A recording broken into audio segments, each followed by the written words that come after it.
मित्रों, जो लोग पीछे हैं करके धीरे धीरे आगे बढ़ जाए। अभी यहाँ से बस संक्षेप में यहाँ पे संबोधन होगा, उसके बाद फिर हम लोग चक्कर मैदान की ओर कूच करेंगे। मित्रों, धीरे धीरे आप लोग आगे बढ़ेंगे नटराज चौक की तरफ। मित्रों, आज का यह जन सैलाब देख करके पूरा हमें रामलीला मैदान याद हो रहा है। मित्रों, आप तमाम लोग देखे होंगे दिल्ली में शीला दीक्षित की लगातार 15 सालों तक सरकार रही थी और वो सत्ता में चूर घमंड से उन्होंने वो माननीय अन्ना हजारे जी और अरविंद केजरीवाल जी के आंदोलन को उन्होंने देखी। जब मीडिया के भाई लोग हमारे उस माननीय शीला दीक्षित से जाकर सवाल किए थे कि ये भीड़ को आप संभालिए, ये भीड़ आपके खिलाफ है, आप इनके समस्याओं का समाधान करिए।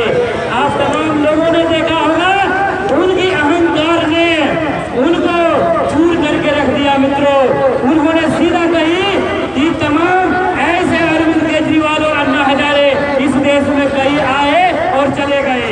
दोस्तों, आप तमाम लोगों ने देखा होगा उसके बाद का परिणाम कि जैसे ही उसके बाद चुनाव हुआ वो चली गई, कोई अता पता नहीं। उनके घमंड ने अरविंद केजरीवाल को सत्ता तक पहुंचाने का काम किया है। आज बिल्कुल वही इतिहास दोहराया जा रहा है। मित्रों, हम तमाम शिक्षकों को यह रघुवर सरकार ने अपमानित किया है और उसी तरह का भीड़ हमारे पूरे झारखंड में उमड़ पड़ा है।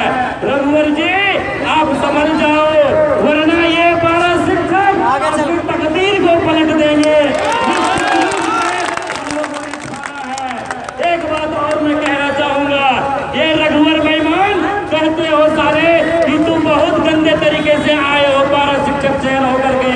मैं इस रघुवर से पूछना चाहता हूँ कि जो कुंवारा लड़का होता है उनके मन में शादी का मन बसता है और वो शादियां 2-3 तरह की होती है जो हम लोग जानते हैं। मित्रों, एक होता है कि लड़की और लड़का के पक्ष में दोनों तरफ की सहमति से और पारंपरिक तरीके से शादियां होती हैं। दूसरी शादी लड़का लड़की अपने पसंद से कोर्ट मैरिज करते हैं। और तीसरी प्रकार की जो शादियां होती है वो लड़की अगर जा रही हो और कोई लड़का उसको छेड़ दे तो जबरदस्ती वहां के लोग उठा पटक करके मार पीट करके और उसके साथ शादी करा दिया जाता है।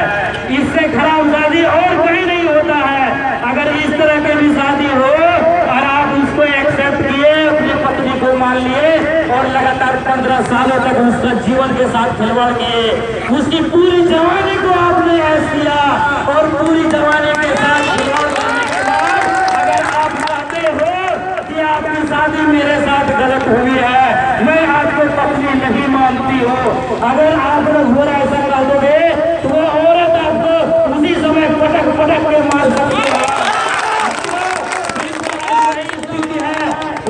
तुम बता दो कि वो खराब स्थिति में हमारा चयन हुआ है। अगर वैसा भी चयन हुआ है तब भी मेरा अधिकार बनता है, हम नौकरी लेके रहेंगे। अगर वो औरत तुमको पटक सकती है तो हम तुमको जमीन में गाड़ सकते हैं।